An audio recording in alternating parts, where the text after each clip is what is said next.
Hi, and thanks for logging on to the Daily DVAR. There's a brand new halacha for you, and it's for Monday, January 11th. Here we go. I'm going to start this halacha off with benching, but it applies to Birkat Hamazon, but it applies to so many other aspects of Judaism. Here goes.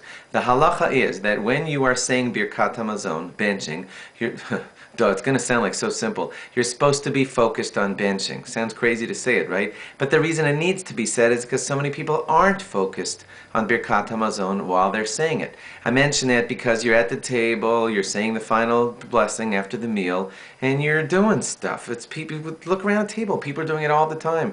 They're like starting to put their spoons away. They're rolling up their napkins, and that's the point. You're not supposed to be doing anything.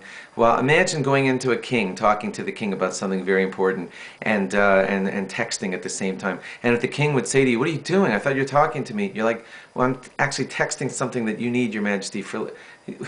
When you talk to a king, you just talk to the king. And when you're benching, you just bench, etc. Same thing's supposed to apply during, like, when you listen to the repetition of the Shemona Esrei. You're not supposed to be, like, rolling up your tefillin at that time. You're not supposed to be saying Amen Yehei Shmei Rabbah at the end of davening while you're already wrapping up your tefillin. You're supposed to, like, finish davening, daven, say Amen Yehei Shmei Rabbah, and after it's over, roll up your tefillin. I know you're in a rush, but you don't want God rushing through your judgments or anything like that. So you don't want to rush through your davening. So in general, it's almost the overarching rule always. When you're davening. When you're learning, learn. When you're rolling up your tefillin, roll up your tefillin. But to this generation of multitaskers, you don't multitask when you're in front of the King of all kings. You pray to Him when you're praying.